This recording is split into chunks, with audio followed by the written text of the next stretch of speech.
big smile from the road. Hey everybody, Nicole Sauce here with another Thought of the Walk. This is episode 52, and it is Tuesday. I am driving home from Kansas. I've got about another 8 hours in front of me, and it's been quite the road trip. What I was thinking about is rolling with things. So this has been a very roll with it trip. I started out strong, drove to the Rohrmans, hung out with them, got up early in the morning, outdoor, at their house, got some quality time in, and then what happened is when I was driving to the manufacturer, stuff came up, and I had to make a decision about if I just cancel recording Unloose the Goose on Wednesday at 4 p.m. because there's no way I was going to get home, because what happened is a part that needed to go in my roaster, because it's, you know, got switches and parts and things, when it was installed didn't work. And the fastest that the manufacturer could get a replacement for that would have been today at 10 a.m. And so I was like, man, I got somebody watching the homestead, but, you know, and the guy on the phone, the manufacturer is like, feeling really bad about it because he knows I've already put in like 12 hours of driving or whatever. And I'm like, don't feel bad, we'll just roll with it. It made me think, you know, he gave me the choice, like, wait and go home with the roaster, or I'll drive it down to you. Well, it's a 14-hour drive for whoever drives, right? And I was like, you know, I'm already up here, I've got a safe place to sleep tonight. You know, I called him, I'm like, whatever, I'll just come tomorrow. And I was like, what's the part that's not working? And we're talking about it, and I was like, well, I've got my old roaster behind me in the back seat of my car. Would that part work? Because it works on my roaster. And he was like, get your ass up here. Because he realized I had the part on this roaster. And what he's doing with my old roaster, which is a year old, the one I upgraded to last year, is upgrading it with some new technology that he's developed over the last year. And then I'm getting this bigger roaster, and then I'm going to sell my old roaster to somebody who has a smaller size need for roasting. So it's kind of like this big circular thing. So he can wait for the part to come in and get that. And then I get up there, and all this stuff happened. But it made me think about, I was at the grocery store before I left to buy heavy whipping cream, because I usually don't drink commercial milk anymore because they put additives in it. But on a road trip, I don't really want to be responsible for keeping my raw milk under the right temperature, even though I have a cooler in the back. And so I'll buy heavy whipping cream to go in my coffee for the road trip, because that's better than, you know, stopping at Starbucks and doing all that. I just make my own coffee and do it. And I'm in line, and I'm in the express lane, because all I have is a pack of chewing gum and some heavy whipping cream. And it's, you know, 15 items or less, and the person in front of me has like 50, and I walk up and he goes, oh no, I'm so sorry, like he was horrified.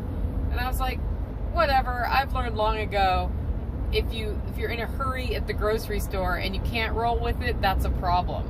There's no point in going shopping if you're in a hurry, because something always happens. And I know you're like, wow, the person in front of me is so slow, and you get all frustrated and mad. That is a waste of emotion, and you're putting yourself in the mindset of being negative, and with that impatience, if you approach it that way. So I've decided I'm going to roll with it when I'm at the grocery store and go with what I have to go with. And I mean, obviously if somebody's being a jerk, that's different, but most people are not trying to be jerks, and some of them kind of are just selfish assholes about other people's time. That's fine. But, you know, I roll with it, because, you know, getting mad at the clerk about it doesn't help. And I don't know if that guy in front of me isn't in a huge hurry because at home he has a sick kid and needs to get his groceries for the work week and some medicine for his sick kid. And if I'm then an asshole to him, like, what does that mean? And it kind of, I think I came to this conclusion about shopping when I was in college, and I had a parking pass. I'd drive to the university, and when I got to the university, I would park. And of course, in those days, I don't know how it is now, parking was rough. Like, sometimes you didn't get a spot for a little while, and I needed to get to class, and I saw a spot, and I start going for it, and another guy pulls into it, and I honk, and I flipped him the bird, and, you know, said bad things, and then I I parked way on the other side of the parking lot, and he walked up to me and apologized and said, "I'm sorry, I just didn't see that you were going for that spot. I didn't see you until after you know, I just wanted to apologize." Guys, he had a cane and a fake leg. And I'm like, well, now I'm the asshole, right? So that taught me, don't always assume somebody's intentionally doing something, even if it seems like they are. So back to the roaster story, it should have taken him 2 hours from the time I got there to get it working, and then we were going to do some roasting, let the roaster cool down so I could put it in my car. I left at 9:25 last night because it was just one thing after another coming up, down to another part that did not work, that arrived, you know, brand new part that goes in here, like circuitry, doesn't work. And he was like, I've never had that not work. And he was troubleshooting it. He took a walk trying to figure out, why isn't this working? Every other roaster I ever make is working. And he was feeling like more and more pressure. And I'm like, dude, chill out. Like, worst comes to worst, I'm driving to my friend's house tonight, 2 hours from here and sleeping. Or if it's too late here, I might just go, because there's a really cute hotel nearby, I'll just go to the hotel and leave in the morning from here, or we'll figure it out. Like, at this point, I'm up here, I've invested 2 days of my time to get here, and it makes hardly any sense for me to drive home with no roaster, because I wouldn't have my old roaster or my new roaster, and I've got orders to fulfill, right? I've got the tiny roaster, but that's not going to get me through a 15-pound order of Hollow Roast Dark or something. So chill. Like, I'm not mad. He's like, well, I feel bad anyway. And I'm like, well, you got to let go of that, because that's like adding pressure to the situation.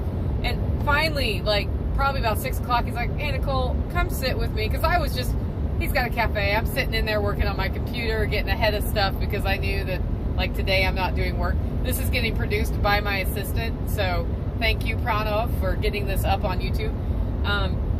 But he's like, let's talk this through, because I just need to run it by somebody. And we're talking through, and what's happening is this breaker on the roaster kept tripping, and it should, you know, like, he's like, if I turn the burners up over 70%, it trips. I can't send you home with this roaster and that happening without, because then you won't be able to roast. Because, guys, I go up to 100% at the end. Just full disclosure, right?